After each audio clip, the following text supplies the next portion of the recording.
In the 7th year of my marriage to the affectionate second male lead, the female lead returned. She had quarreled with the male lead and stood in the rain in front of my house. Brother Meng, I have nowhere else to go. My usually calm and composed husband, Meng He Shu, lost his temper. I'm going to find him and settle this. Even my 7-year-old son, Meng Bai, waved his little fist.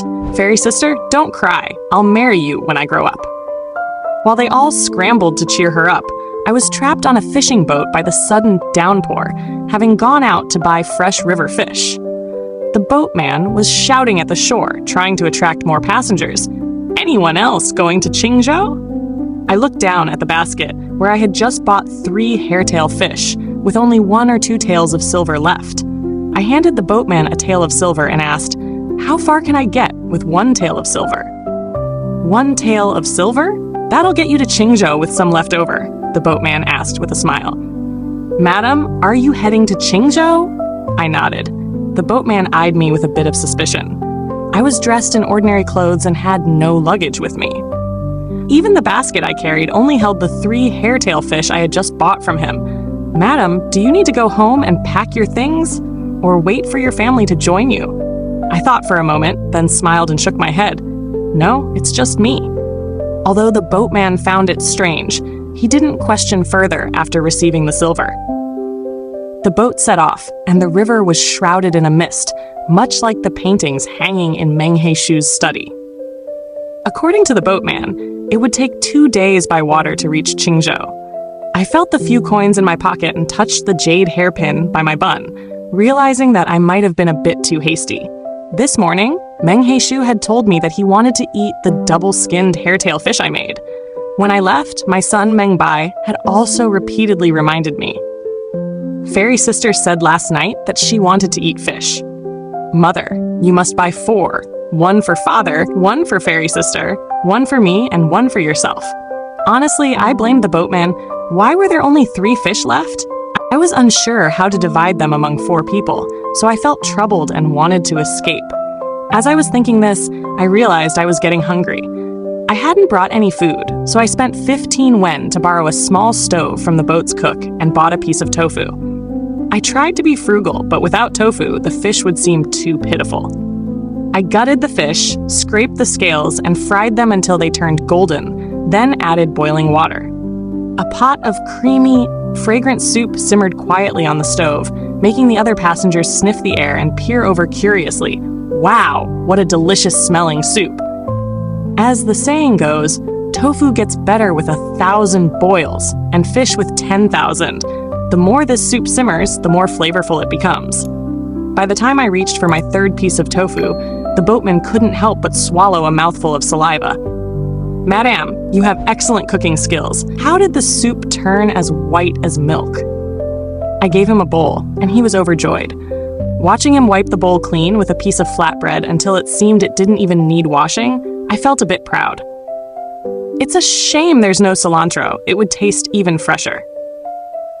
After finishing the soup, the boatman became more familiar with me.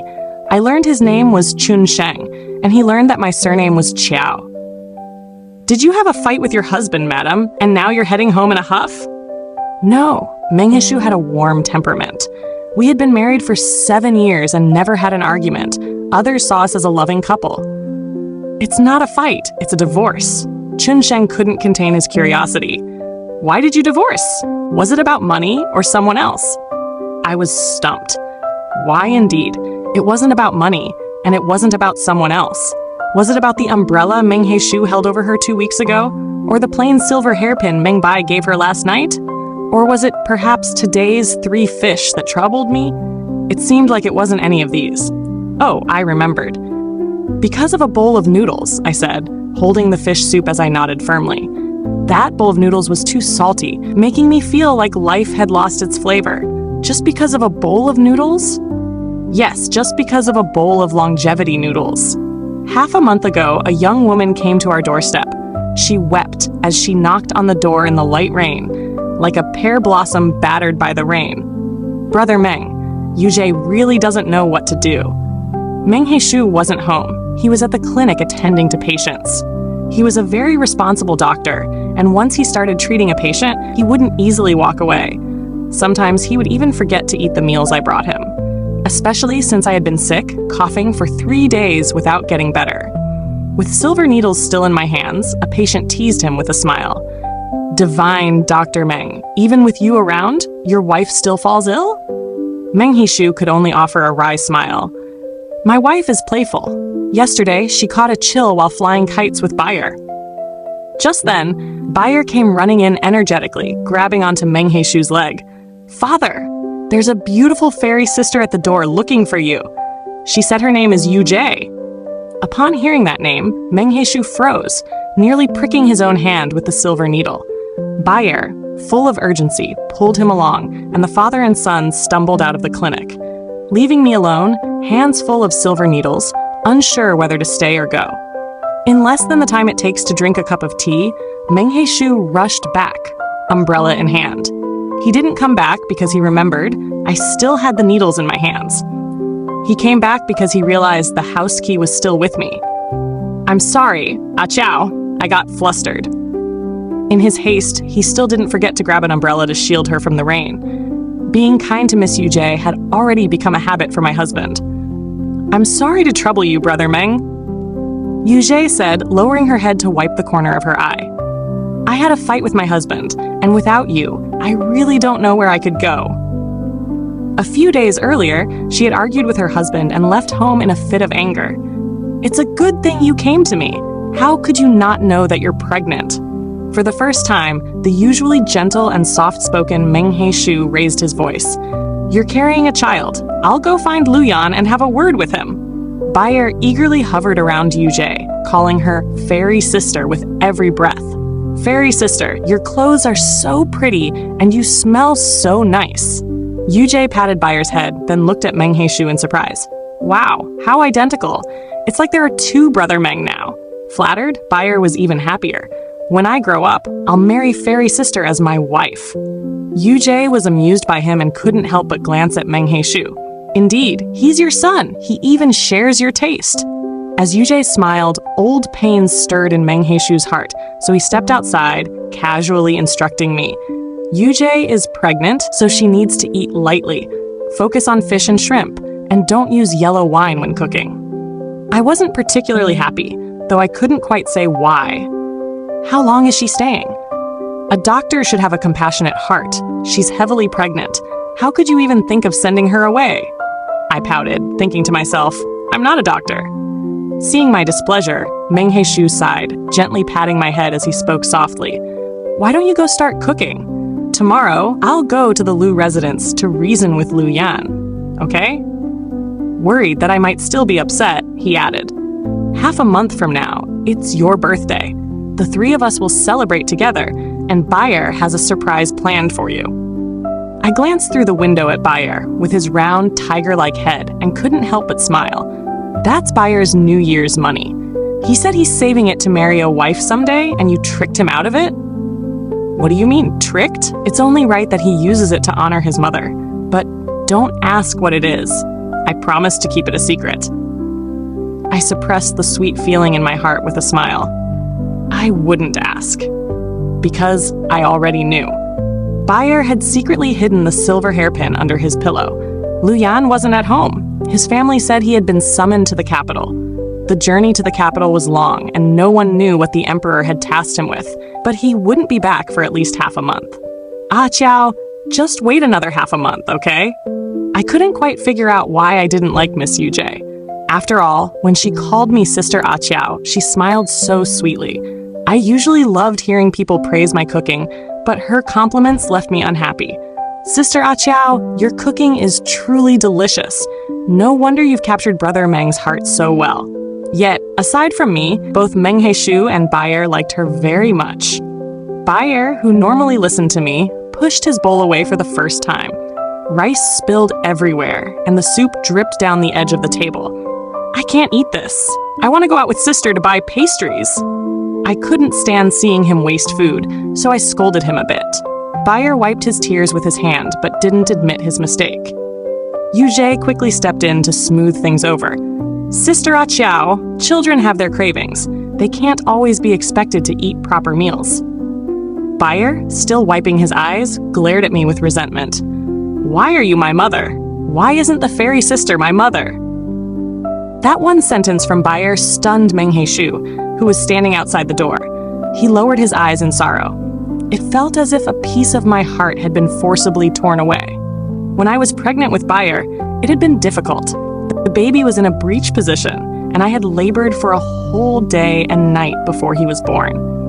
Every time Bayer was naughty, Meng He Shu would remind him how much I had suffered to bring him into the world. Bayer would hurriedly cover his father's mouth with his hands and point to his own chest. "Father, don't say that! If mother is in pain, Bayer's heart will hurt too." The next day was my birthday. I cooked a table full of dishes that Meng He Shu loved and went out to buy the pastries that Bayer had wanted.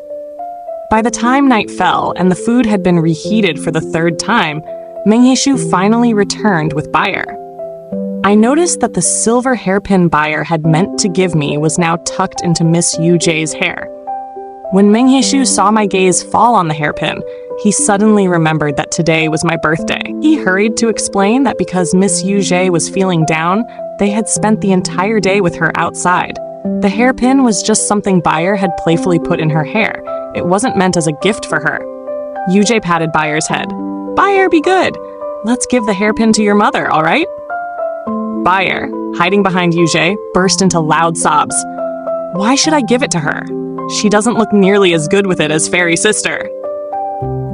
Meng He Shu's face darkened as he sternly scolded Bayer, but Yu Jie protected him like a doting mother. I didn't know why, but I felt like I had become someone mean and completely unnecessary.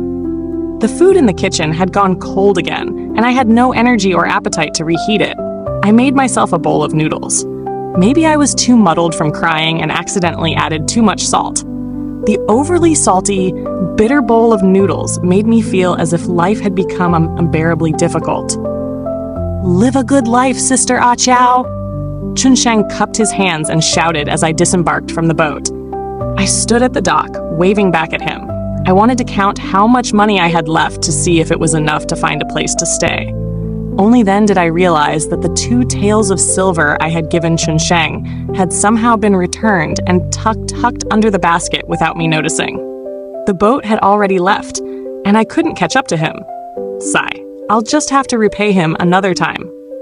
For 3 days, I inquired around the taverns in Qingzhou, but it was either they didn't need help or they kept lowering the wages. One tavern finally gave me a chance. The tavern keeper said he wanted to try me out, so they had me cook for 3 days straight. I don't know which household could eat so much. The amount of steamed rice alone would be enough to feed the Meng family for half a year.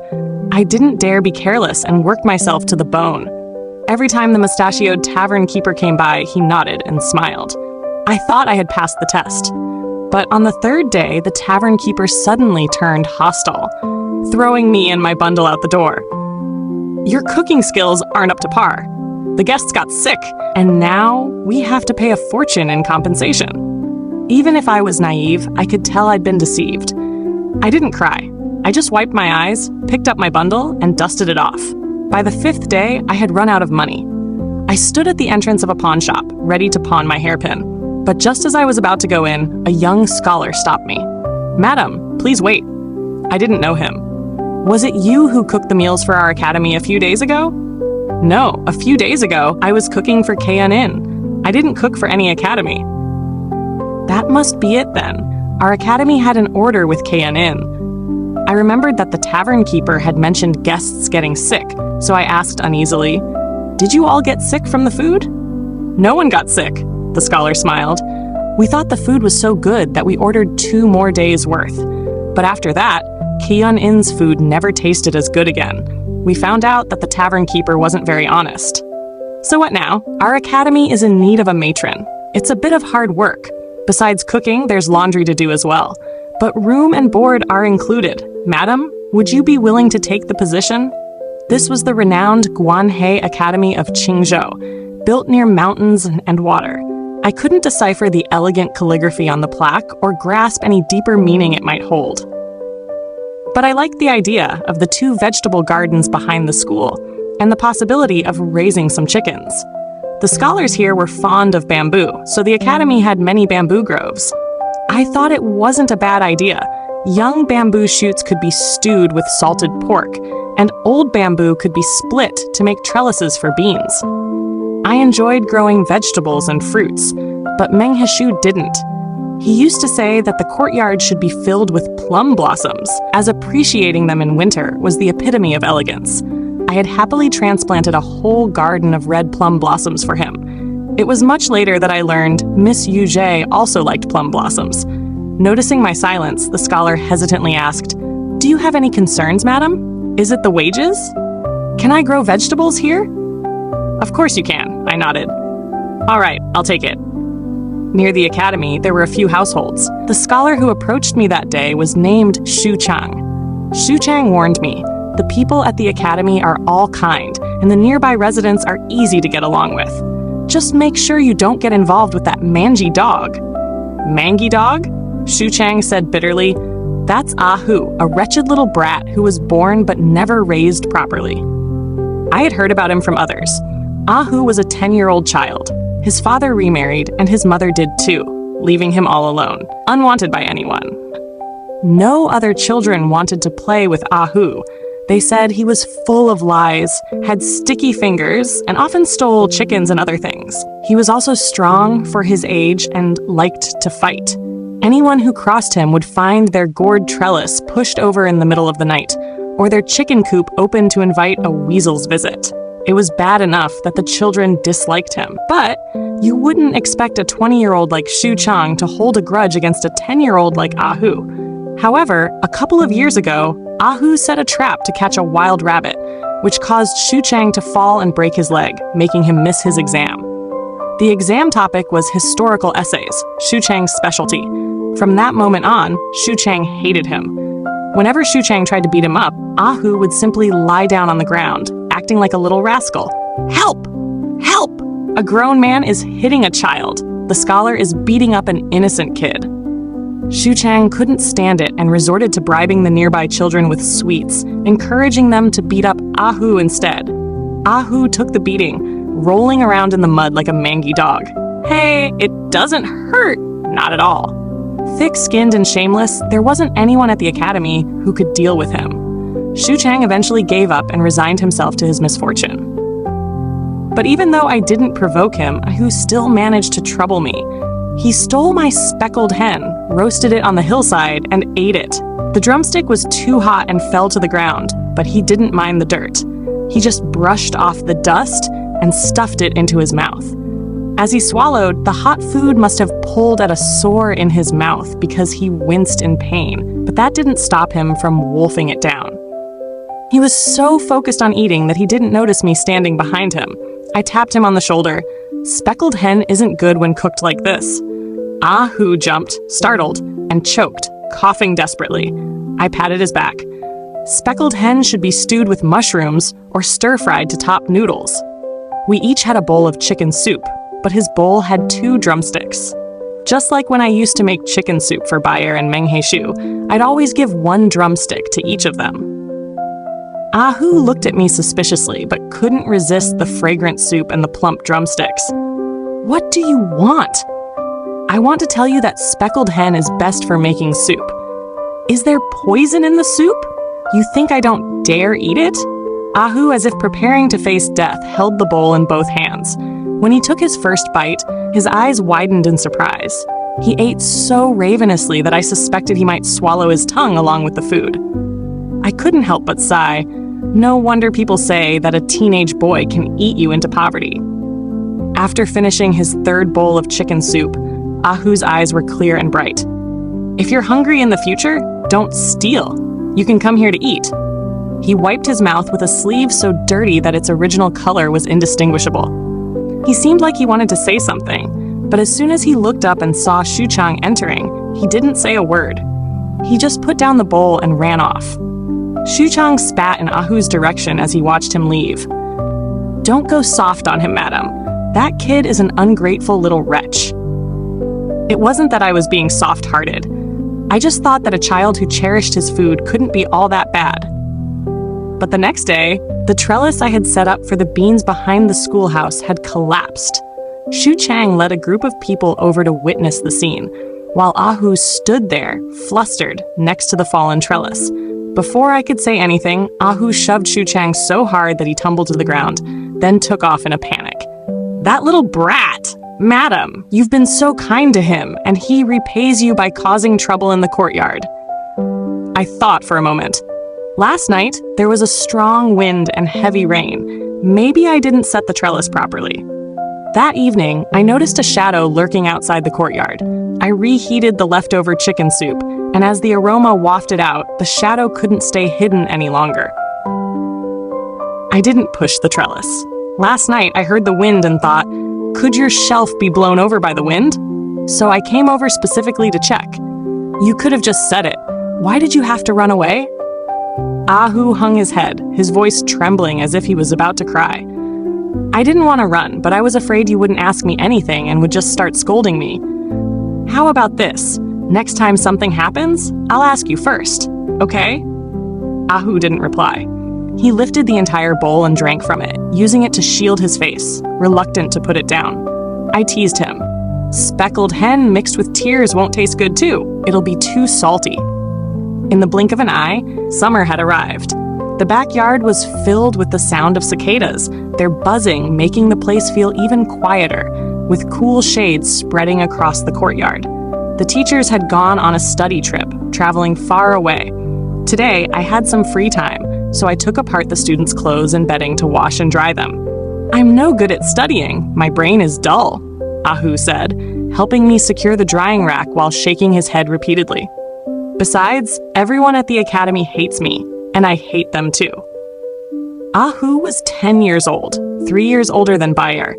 Bayer could already recite the 1,000-character classic and do simple arithmetic, but Ahu knew nothing, not even recognizing a handful of characters.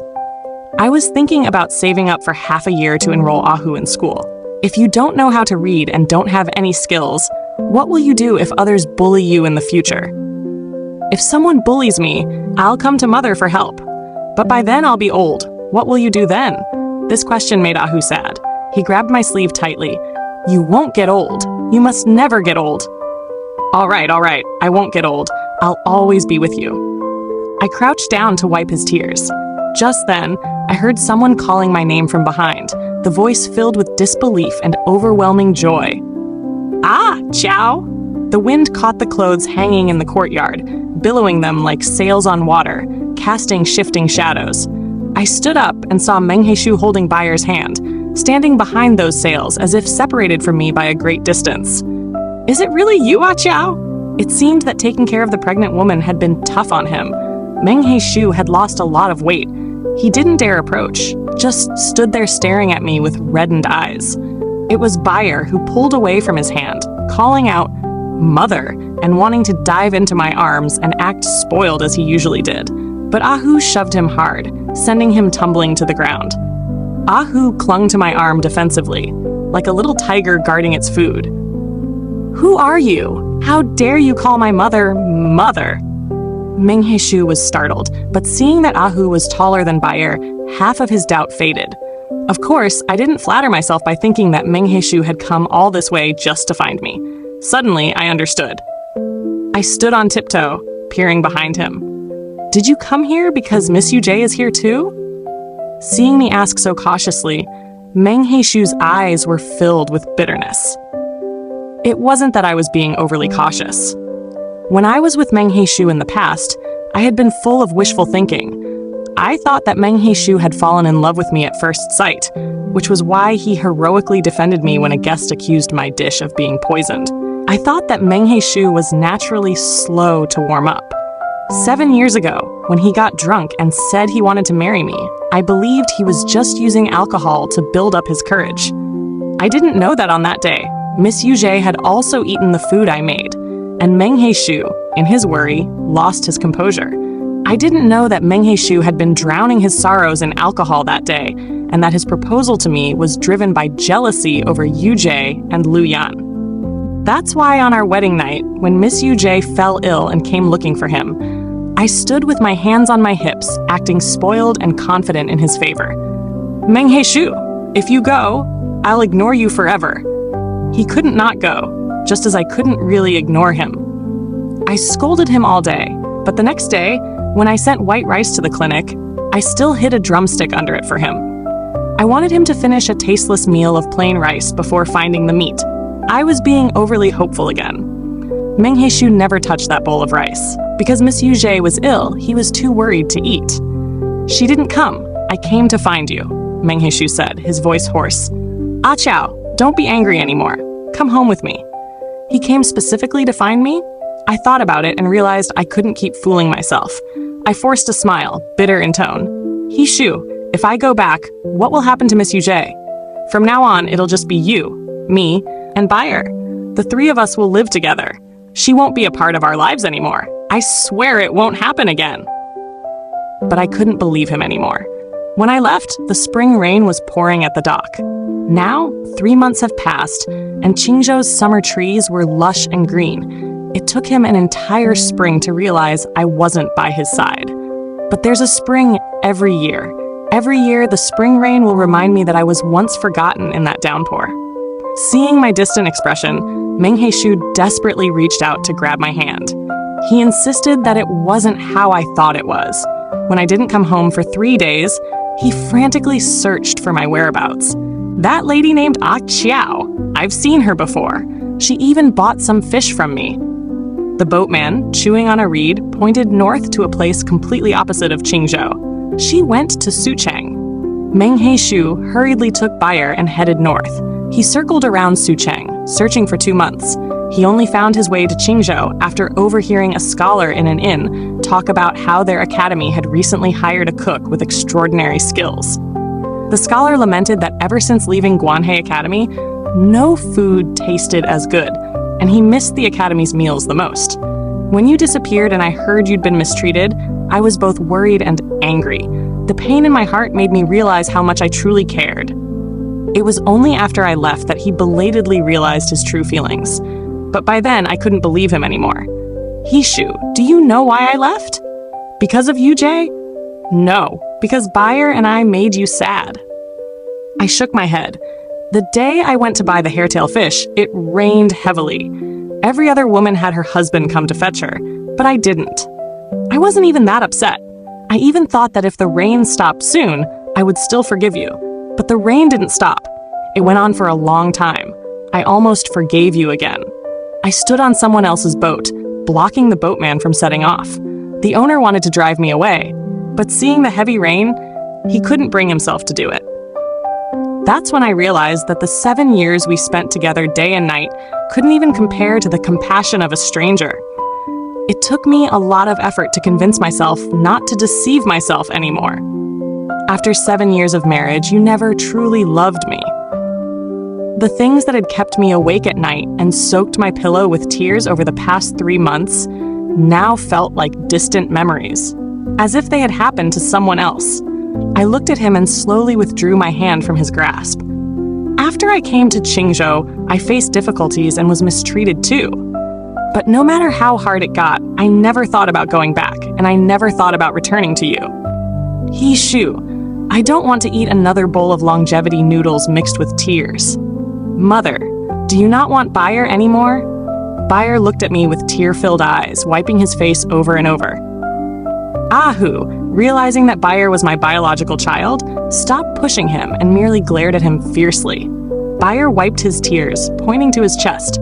Mother, if you don't want Bayer, Bayer's heart will hurt. Seeing me frown, Ahu suddenly threw himself to the ground, clutching his chest and rolling around. Mother, Ahu's head hurts too. I quickly reached out to check Ahu's forehead. Ahu stuck his tongue out at Bayer, making a funny face. Bayer looked in disbelief at this older boy, who was a head taller than him, yet somehow even more mischievous. Ah Qiao, don't be angry anymore. Come home with me, please? I shook my head and gently pulled Ahu back inside. No need. This is the home I've made for myself. Only then did Meng He Shu notice the trellis in the courtyard, with purple bean pods hanging among the lush green leaves. There were dried bamboo shoots and tofu laid out under the window. a few plump speckled hens pecking at the bugs in the vegetable patch, and a small yellow dog, which Ahu had brought to guard the house, napping behind the chicken coop. I had told him before that I wanted to grow vegetables and fruits in our yard, but he liked Miss Yujie, and because of that, he also loved the plum blossoms she adored. With plum blossoms in the courtyard, there was no room for beans and gourds. We can tidy up our home like this when we go back. It won't be any worse than here. But why tidy it up again? It's perfect as it is now. Seeing that I wasn't swayed, Meng He Shu found a place to stay nearby. Ah, Qiao, I'll change. Just watch me change, all right? Bayer glared at Ahu with resentment. Just you wait, thief. The next day at noon, Ahu came back with a bruised and swollen face. When I asked him about it, he hesitated and said, I was chasing a rabbit and took a tumble. Mother doesn't like children who lie. Ahu had gotten into a fight with Bayer. Now that Ahu knew Bayer was my biological son, he didn't dare fight back. Why didn't you fight back? I was afraid that if I hit him, Mother wouldn't want me anymore. I won't abandon you just because you hit him. I applied ointment to Ahu's wounds, feeling sorry for this insecure child. But if lose the fight, then I might just leave you. But he said that because you carried him in your belly for 9 months, you must love him more. I sighed and gently patted his head. On the third day, Bayer, also bruised and battered, dragged Meng He Shu to our door to complain. Mother, Ahu hit me! Ahu hit your Bayer! Ahu proudly lifted his chin. I am also Mother's child. Mother told me herself. While you were carried in her belly, I was carried in her heart. Bayer stared at him in a daze, as if struck by lightning. You're lying. Mother wouldn't say that. She carries me in her heart, too. You're so dumb. A heart is only so big, and Ahu takes up the whole space. There's no room left for you, Meng Bai. Ahu's words left Meng Bai stunned. My mother also said that if anyone bullies me, I should fight back because she's got my back. Hey, let's see who's the poor little one without mother's backing. Oh, it's Meng Bayer. Bayer, unable to outtalk Ahu, burst into loud sobs. Ahu was so pleased with himself that he ate 3 bowls of rice. Mother, if Bayer gets to study, then Ahu should study too. I won't be worse than him. He thought for a moment while holding his bowl. Mother, if I start studying, I'll need a proper name. I've already decided. I'll take your surname and be called Qiao Hu. The rift between Ahu and Bayer was now firmly established. What surprised me, though, was that Ahu's relationship with Shu Chang and the other academy students had improved significantly. I even saw the students of Guanhe Academy crouching under the shade of a tree, teaching Ahu how to read and write. Those 2 thieves from out of town, how dare they try to take Madam away? If Madam leaves, we'll be stuck eating gruel and coarse vegetables every day, and we won't have clean, fragrant, soft clothes and bedding anymore. Shu Chang, as if facing a great threat, patted Ahu on the shoulder. I didn't even study this seriously when preparing for exams. Ahu, you've got to work hard. Meng He Shu rented a small farmhouse. His hands, used to writing prescriptions and practicing medicine, were not skilled in farming. As a result, the weeds flourished while the bean sprouts withered, and even Bayer's cheeks began to thin. With no other choice, he returned to his old trade, turning the front yard into a clinic. The midsummer sky was like a child's face, changing from sunny to rainy in an instant. The courtyard was filled with herbs laid out to dry. Seeing the ominous clouds, Meng He Shu called out toward the house. Ah, Qiao, it's going to rain. We need to bring the herbs in. The house was empty, and Meng He Shu stood frozen, then suddenly let out a self-mocking laugh. I keep forgetting. Ah Qiao isn't here anymore. Rushing to gather the herbs before the storm, he found himself drenched and disheveled. But then he noticed a woman standing outside with an umbrella. Ah Qiao? The voice, choked with emotion and full of grievance, responded, Brother Meng, it's me. Yujie had come to Qingzhou because Lu Yan had taken a concubine at his estate. He hadn't gone to the capital as she had thought, but to his countryside estate to appease his new mistress. The Lu family had kept this a secret from her, not letting a word slip. I'm so scared, Brother Meng, that the Lu family will keep the child and send me away. Yujie looked up at him with tearful eyes. Can I stay with you, Brother Meng? For some reason, Meng He Shu didn't take in what Yujie was saying. He looked at the rain outside and thought only of whether Qiao had remembered to bring an umbrella when she went out.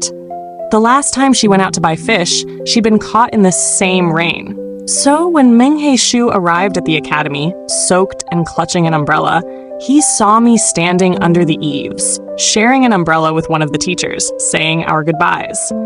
The teacher, in a gentle voice, thanked me, noting how fortunate it was that I had the foresight to bring an umbrella in such heavy rain. Qiao. I turned and saw Meng He Shu standing in the rain in the courtyard. He held the umbrella tightly to his chest, like a piece of driftwood in the water. What are you doing here? The rain poured down, leaving him looking pitiful in his disarray, yet his eyes were bright with hope. It's raining heavily. I was worried you'd get caught in it. I shook my head. From now on, I'll always remember to bring an umbrella. You don't need to bring one for me anymore. I saw the light in his eyes, which had been so hopeful, fade out as if extinguished by the downpour. I sighed. Don't stand in the rain, you'll get sick. His face lit up like a child receiving candy, joy flooding his expression. Qiao, you still care about me, don't you? I didn't know how to respond, so I turned and walked away into the rain. Meng He Shu, drenched from the rain, fell ill upon returning home. Bayer cried so hard he nearly made himself sick, begging me to come back and check on him. When I returned, I found Miss Yujie sitting by his bedside, her belly rounded with child, on the verge of tears with worry. Meng He Shu, delirious with fever, kept murmuring, "I'm sorry." Miss Yu sat by the bed, glaring at me with hostility. How could you let Brother Meng, such a good man, get soaked in the rain? I'm here now. Brother Meng doesn't need you. With someone there to look after him, I figured he wouldn't die alone and unnoticed. I placed the porridge on the table and turned to leave. But Meng He Shu struggled to rise from the bed and tightly embraced me from behind. His body was burning hot, but the tears that fell on my neck were cold. His arms tightened around me as he pleaded in a low, desperate voice. Qiao, please don't leave. Stay with me, please. I only want you with me. I don't want anyone else. I had already sent her away, but I was too sick and confused, and she came back. I don't want her. I only want my Qiao. Yujie looked at him in disbelief, tears streaming down her face. Brother Meng, what are you saying? Are you going to abandon me? Meng He Shu didn't even glance at her. Bayer chimed in from the side. Auntie Yujie, my father has already written a letter to the Lu family. They said they'll come to pick you up tomorrow. Yujie jumped to her feet, crying out, I won't go back. I don't want to go back. That wretched woman is standing between Lu Yan and me. The Lu family sides with her. She's going to take my child, take my husband. As soon as she finished speaking, she seemed stunned by her own words. But my relationship with Brother Meng is different. We've been close since childhood, and you once said you would marry me. That was a long time ago when we were children. From now on, we should have no contact, and you shouldn't call me Brother Meng anymore. Meng He Shu stated coldly, making it clear he wanted to sever ties. Are we supposed to take seriously what was said when we were 6 years old? Yujie stood there, her face filled with embarrassment and awkwardness. She looked at me for a long time before finally realizing the unresolved feelings Meng He Shu had harbored for her all these years.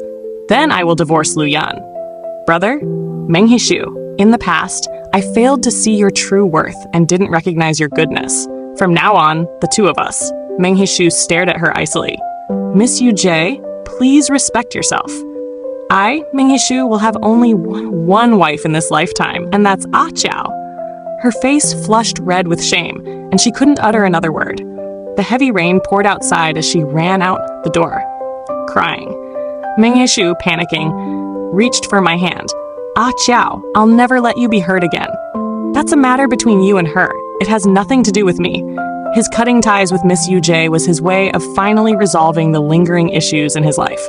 He was Meng He Shu, and he could never spend his life being someone's Brother Meng or anyone's second choice. He took that step, breaking free from the toxic relationship like overcoming an addiction. It was something he should have done long ago, but failed to do until now. It's not something I should feel moved by. When I returned, Ahu didn't fully understand and cautiously tugged at my sleeve. Mother, are you still mad at Uncle Meng? I crouched down and gently patted Ahu's head. Mother isn't angry. But Ahu, remember this. If you spend too much time feeling sad over someone, the spring vegetables won't wait for you, and neither will the summer melons. Missing out on good things when they're in season is such a pity. Though with fruits and vegetables, you can always buy them fresh next year. But with people, once you miss the moment, there's no turning back. Ahu, frightened, moved closer to me and said, Ahu doesn't want to be the kind of person who misses out on good things forever. From the teachers to the students at Guanhe Academy, everyone noticed how Dr. Meng kept a close watch on anyone near Madame Qiao. Xu Chang rolled his eyes and commented that Dr. Meng was like someone who had lost a treasure, seeing a thief in everyone. And really, who wouldn't like Madame Qiao? She was gentle, easy to talk to, and an excellent cook. Even when people delayed paying her for mending or washing, she didn't hold it against them. Seeing Meng He Shu so anxious and worried only made me chuckle. Not everyone, after all, lives their life in such a mess that they always treated others as their second choice. After finishing the entrance examination at the academy, Bayer was filled with pride and satisfaction. In the evening, Ahu returned looking dejected, like a defeated rooster, with his head hung low and his eyes downcast. The two of them stood at the doorway, and somehow, Ahu appeared to be half a head shorter than he really was. Bayer, having achieved excellent results, proudly lifted his chin, waiting for my praise. Mother, I got first place! The teacher couldn't stop praising me. Ahu was on the verge of tears. Mother, Ahu was useless. I didn't pass the exam. I asked him, did you at least have a good meal this afternoon? Choking up, Ahu responded, yes, I did, but I was in a bad mood, so I only ate 2 chicken legs. I patted Ahu's head. That's good enough. Now wipe away your tears and come eat. Bayer looked at me in disbelief. Mother, are you crazy? I did better than him. I'm smarter than him. Even the teacher praised me. Bayer, love doesn't work that way. Love isn't about comparison or weighing. Love doesn't allow for comparison or weighing.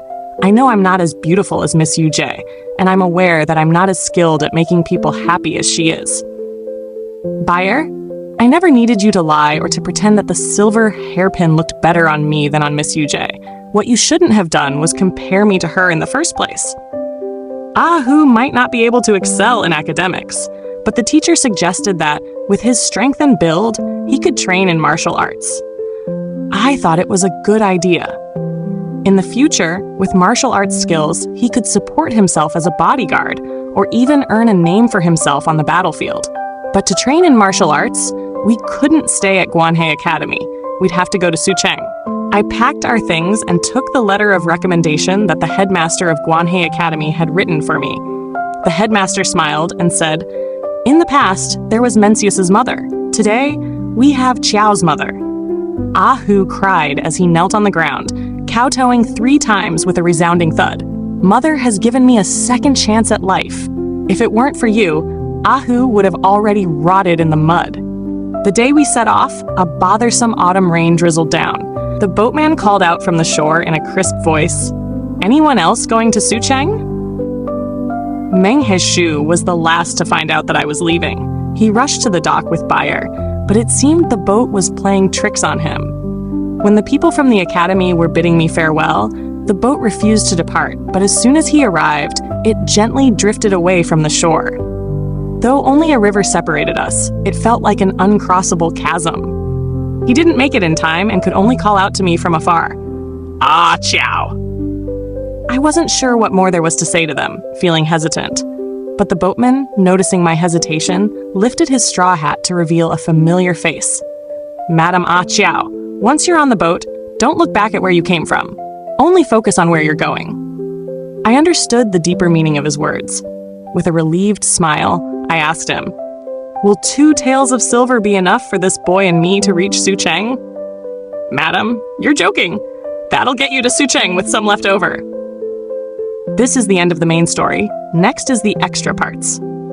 First, from the perspective of Meng He Shu. The first time I met Qiao was in a tavern. A troublesome guest had grabbed hold of her and refused to let go, insisting that the food she served had made him feel unwell. He demanded that she drink a pot of wine with him before he would let her leave. Even the tavern keeper wasn't on her side, pushing her towards the guest. It's just a drink to smooth things over. Why are you crying? I was worried because Yujie had also eaten the food she prepared. I tested the food for poison with a silver needle and checked the man's pulse. When the guest denied any wrongdoing, I quietly threatened him. You're fine now, but if my needle were just an inch off, things could have turned out differently. Lu Yan, without a word, casually wiped his sword, adding to the intimidation. Realizing he was outmatched, the guest reluctantly left. Miss, it's okay now, Lu Yan said, extending his hand to Qiao, who was hiding under the table. Don't be afraid. Yujie clapped her hands and looked at Lu Yan with admiration. Brother Lu Yan, you're amazing. You scared him off in an instant. My heart sank. It had always been this way. No matter what I did, in Yujie's eyes, Lu Yan was the true hero. We had grown up together, but Lu Yan had always been the most outstanding among us. In both martial arts and scholarship, I couldn't compare to him, which is why Yujie's gaze never lingered on me. The only thing I excelled at was medicine, a skill passed down through my family, and in that, Lu Yan couldn't surpass me. But Qiao didn't look at Lu Yan. Through her teary eyes, she turned her head and looked at me. Thank you. This was the first time someone noticed me when Lu Yan was around. From that moment, I got to know Qiao. No matter what I did, Yujie only had eyes for Lu Yan. But without needing to do anything, Qiao's eyes were always on me. So, whenever I was feeling down and dejected, I would always go to find Qiao. But Qiao didn't know that I liked Yujie. She thought I came just to see her. With Qiao, if there was something good to eat, nothing seemed worth being sad about. Feeling down? How about pairing some pear blossom wine with a bit of yellow croaker? As the smooth pear blossom wine went down my throat, I couldn't bear to deceive her any longer. I came to her because Yujie was going to marry Lu Yan, and it pained me. Qiao, every time I come to you, it's when I'm sad. Don't you hate this about me? Qiao took a crisp bite of the dried fish and shook her head as if it were the most natural thing in the world. If you think of me when you're sad, it means you rely on me. I've always been alone, with no one to talk to. When you come, it makes me very happy. And with you, divine Dr. Meng, around, no one dares to bully me. At that moment, hearing Qiao's reliance on me stirred something in my heart. Perhaps it was the intensity of the pear blossom wine, perhaps it was the beauty of the moonlight that night. Perhaps it was out of spite towards Yujie, or perhaps in that moment, I truly felt something for her. Without thinking, I blurted out, "Then how about you marry me?" The moonlight illuminated Qiao's face, which turned a deep shade of red in an instant. She was so startled that she forgot to finish biting through the dried fish in her mouth and hurriedly nodded. Later, on our wedding night, Qiao told me. She had originally wanted to be reserved and say she needed time to think it over, but she was afraid of hurting my feelings, so she immediately nodded in agreement. That night, with the candlelight softly glowing, she wore her phoenix headdress and looked at me with a gentle smile. Back when I worked at the tavern keeper once said he'd have to think about whether to keep me on or not. He took 3 days to decide, and those 3 days were agonizing for me. I couldn't stand or sit comfortably, terrified he wouldn't want me. Thinking things over can be painful. Qiao didn't want you to feel that way. Qiao gave me her whole heart, without reservation. But I didn't do the same. She wanted to grow vegetables and fruits in the courtyard, while I wanted to keep a bit of Yujie's memory in our home. Yujie loved the plum blossoms that bloomed proudly in the snow, so I wanted to plant some outside the study. First, so I could see them whenever I looked up. Second, so that when Yujie visited in the future, she would know that she always held a place in my heart. Qiao didn't know the reason behind it. When she heard me say I wanted to plant flowers, she was momentarily stunned, but quickly smiled and said, "Plum blossoms are lovely. They're perfect. We can even pick them and make tea." She happily went out to pick red plum trees. When someone asked why she wasn't buying vegetable seedlings, she proudly replied, "Of course, it's because my husband and I want to enjoy the snow and plum blossoms together." At that time, she was pregnant with Bai, her belly round, and she watched over the planting of those trees with such care, afraid that anything might harm them. Seeing her so pleased, I suddenly felt a pang of cruelty within myself. Someone must have told her that Miss Yujie loved plum blossoms. When I returned home one day, she was sitting outside the study, having waited for a long time. She didn't cry or make a scene. She just looked at me with a pleading expression. "It's because you like them, right?" I wasn't good at lying, and my silence only hurt her more deeply. She didn't ask anyone to remove the plum trees. But she never visited my study again. Bayer was a mischievous child, and during the pregnancy, he was in a breech position. Qiao suffered through a day and a night of labor before he was born. With Bayer in our lives, our relationship softened considerably over the years. But then Yujie came. Luyan had wronged her, and I was too busy comforting Yujie to notice the growing dimness in Qiao's eyes. Nor did I know how she, always so picky with food, managed to swallow that bowl of longevity noodles mixed with her tears. That night, Yujie mentioned craving hairtail fish, so I told Qiao that I was the one who wanted it. The morning Qiao left to buy the fish, the sky was overcast, as if brewing a storm. When the rain started pouring down, I hesitated, wondering if I should bring her an umbrella. But then I thought, never mind. Heavy rain never lasts long. It would stop soon enough. She could wait a little longer, but by the time Bayer was crying and fussing about being hungry, and by the time it got dark, Qiao still hadn't returned. The next day came, and the day after that, with Bayer constantly crying for his mother, and I was nearly driven mad with worry.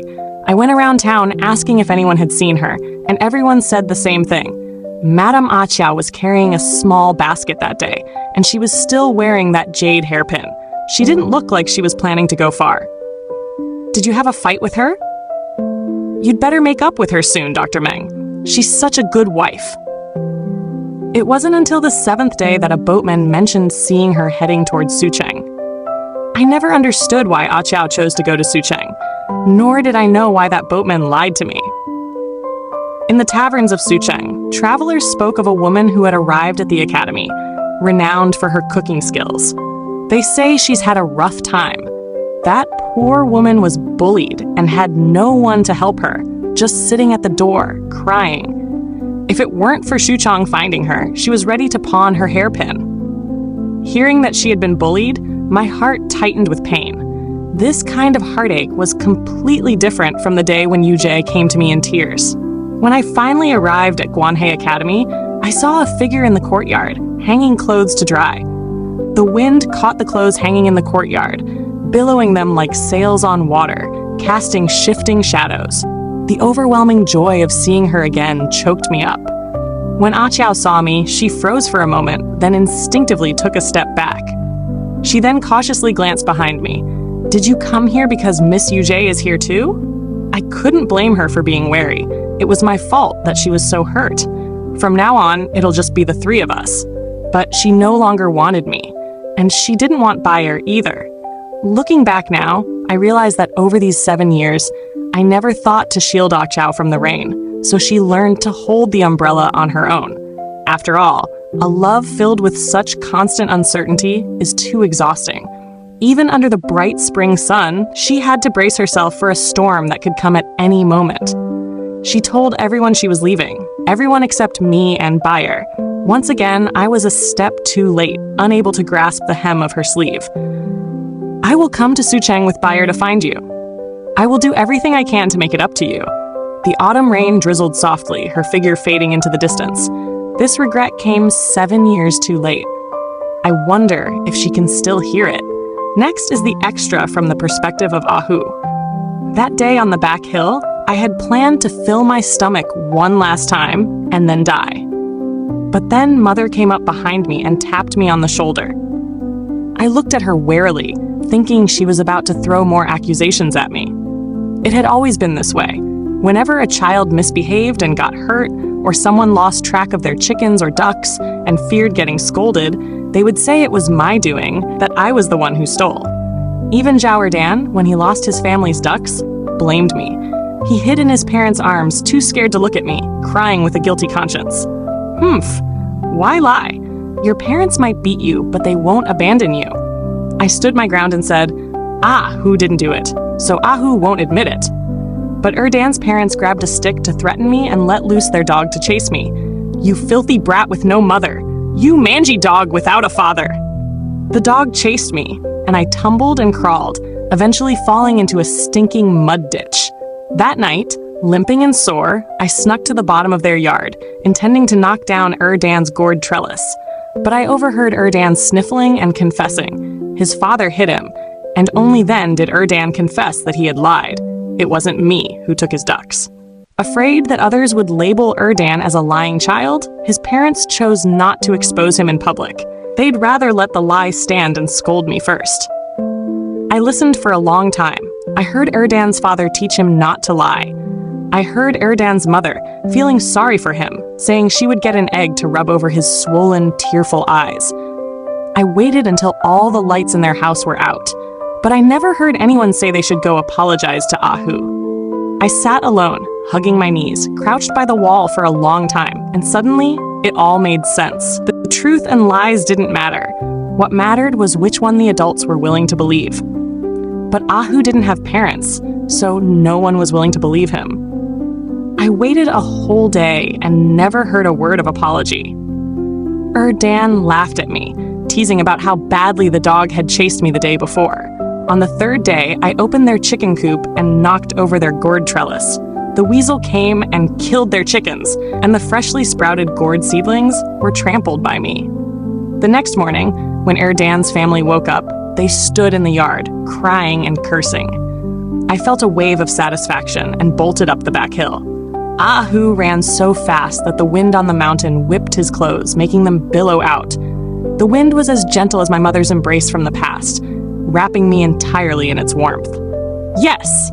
Ahu ran, not because he was afraid of getting beaten, but because he wanted to feel the wind. Just like when Ahu did something bad, it wasn't because he wanted an apology. Because Ahu was just like a mangy dog, and a mangy dog doesn't need a reason to bite. Yes! Ahu decided to be a mangy dog from now on, a rotten, nasty dog that everyone feared. So when Erdan's father beat me, or when Shu Chang got people to rough me up, I would just roll around in the mud, grinning from ear to ear. Heh, it doesn't hurt, not at all. They couldn't do anything about Ahu. I couldn't help but praise myself. Ahu is really smart. The day I decided to die was my 10th birthday, but I thought it over and decided I should fill my belly first before dying. I stole a chicken and took it to the back hill to roast. Madame Qiao stood behind me, her steps as light as the mountain breeze. I didn't notice her until she gently tapped me on the shoulder.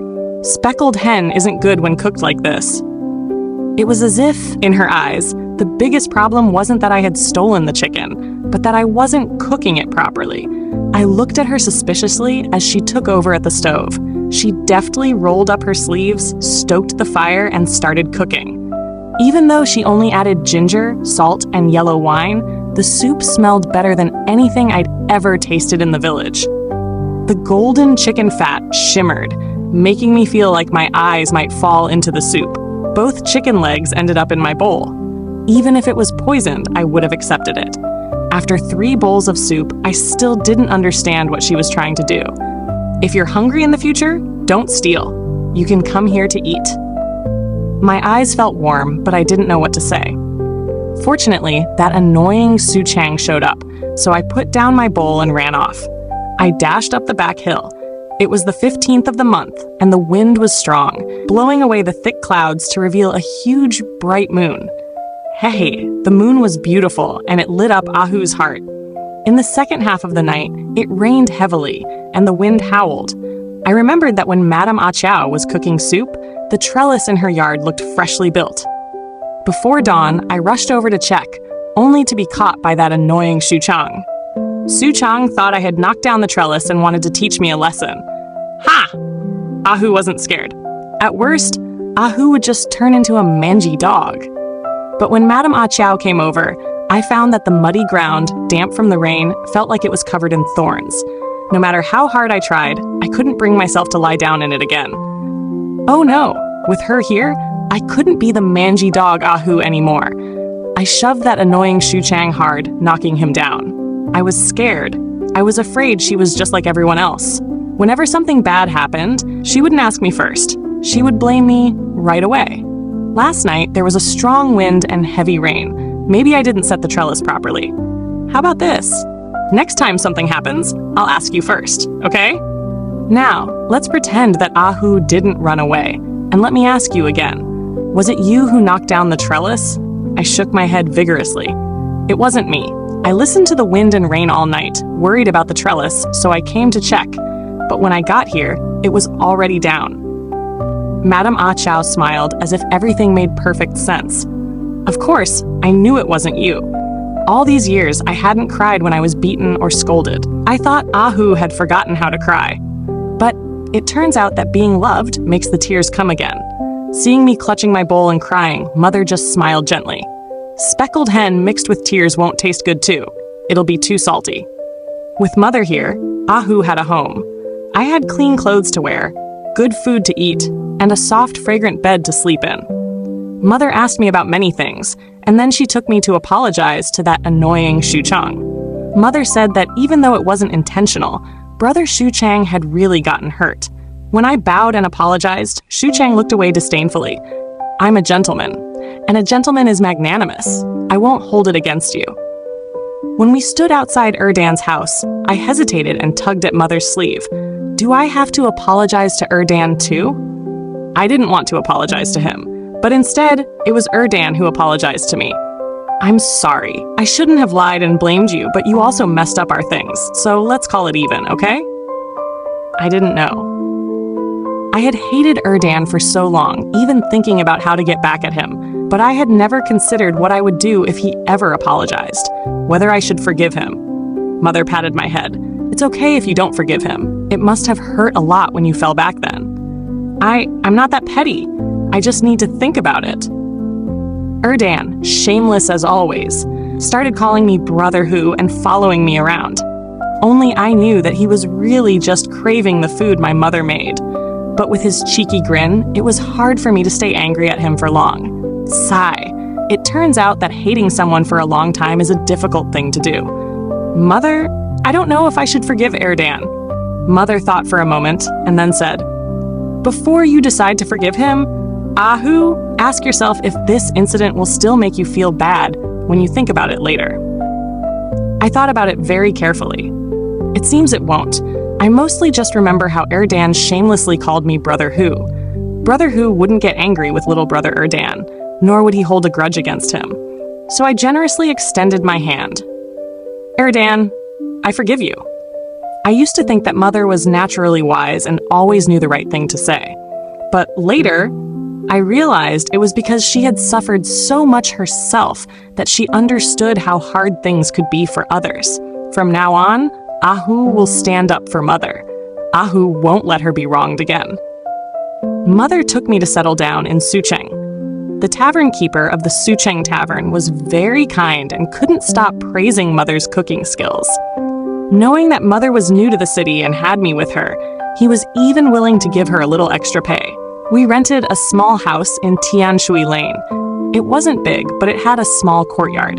The courtyard had 2 patches of land and an old osmanthus tree with blossoms hidden among its leaves like stars. Mother liked it here. She even said that once we cleared the unused land, we could plant vegetables, and when the osmanthus blossoms, she would make sweet syrup for me. Hey! If Mother liked it, then so did I. The women in Tianshui Lane also liked Mother, saying that Madame Ah Qiao was honest and sincere. Whenever someone had a problem, Madame Ah Qiao was always willing to lend a hand. Mother, despite having me with her, never got involved in any gossip or disputes. Because everyone in Tianshui Lane knew that if anyone dared to gossip about Madame Ah Qiao, the neighborhood women would stand at the entrance of the lane, hands on their hips, and curse them out all day long. Mother often said that Sucheng, like Qingzhou, had many good people. But she was wrong. It's that someone as good as Mother deserves to be treated well by everyone. Mother also wrote a letter and entrusted Brother Chen Sheng to deliver it to Qingzhou. She asked the big ungrateful man to take the little ungrateful child to stay in Qingzhou and study well because the academy in Qingzhou was the best. Along with the letter, she sent a small winter coat. It was made from the leftover fabric of Ahu's clothes. Mother underestimated my generosity.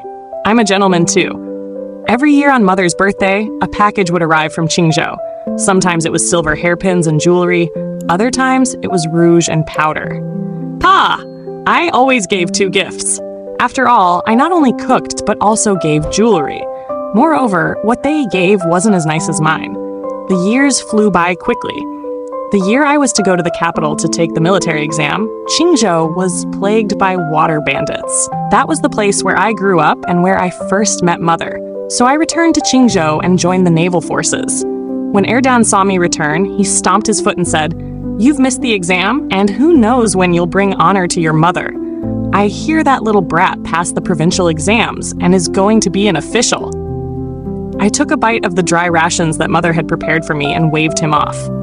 My mother doesn't care about that. The war in Qingzhou lasted a year and a half, but we finally crushed the bandits. I was in a hurry to get back home, but my superior grabbed me by the neck and dragged me to the victory banquet.